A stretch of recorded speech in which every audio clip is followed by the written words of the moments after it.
Unfortunately, PFF's Black Friday sale is no longer going on, but we have a brand new discount to give you guys right now. That is a 30% off discount this holiday season with the promo code HOLIDAY30 to get 30% off a PFF Plus subscription. You get access to our player prop tool that can help you make back whatever you pay for PFF Plus and then some. It can also help you win a fantasy football championship this year. You get the same grades and analytics that every single NFL team uses and every single college football team uses as well.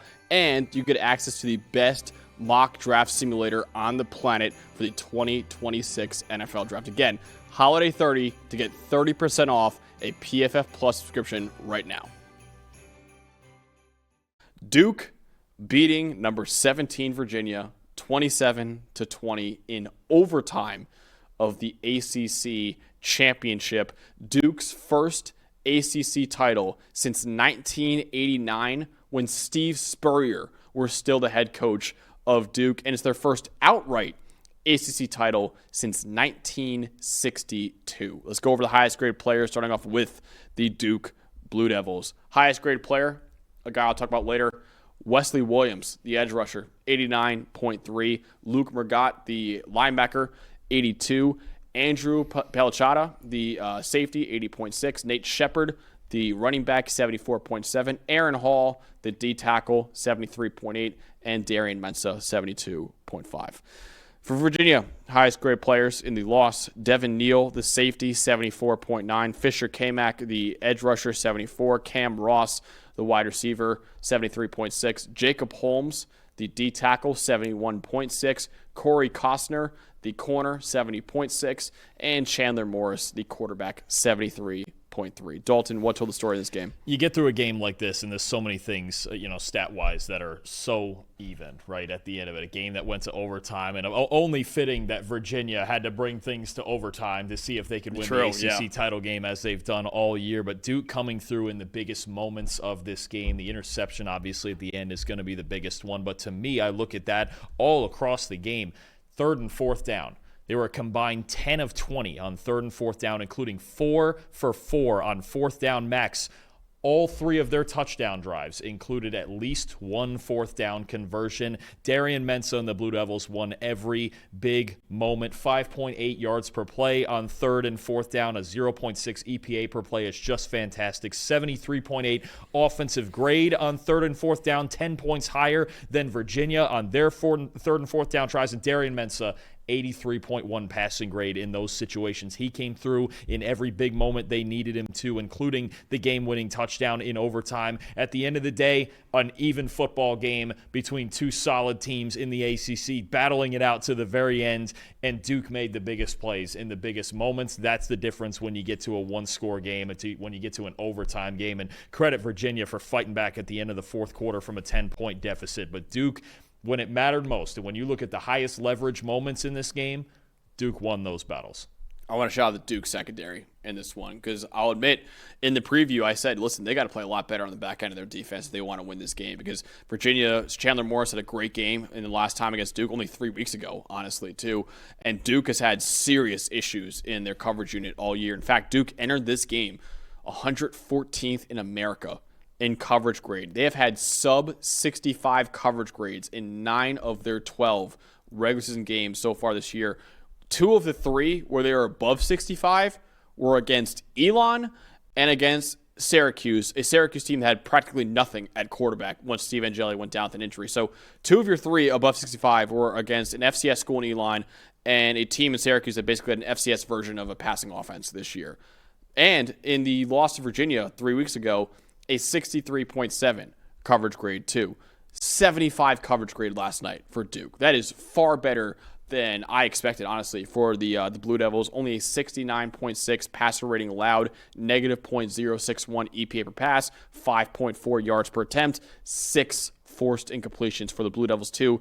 And they also picked off Chandler Morris twice, including the game-sealing interception in overtime. Their secondary, which has struggled a lot over the middle of the field this year with Terry Moore, the star safety, being out the entire season with a torn ACL he suffered last year, they were actually great over the middle of the field in this game. So credit to Duke, man, because their coverage unit played a lot better than they played all year and was a big reason why they could win this game in overtime. They really did. For the most part, frustrated Chandler Morris with a lot of zone coverage throughout the game. They got a little man-heavy at the end of the fourth quarter, and that was the reason Morris could bring them back in. Virginia was winning some of those one-on-one matchups. And then I'll tell you, did you get a chance to see the All-22 on the play at the end from Luke Mergott? Yeah. Just unreal stuff to read the backfield that Jamari Taylor was loading it up to throw it back. The tight end going back across the grain the other way. Him having to flip his hips 180 degrees to turn a run and get back with him just on the front hip to stay with him.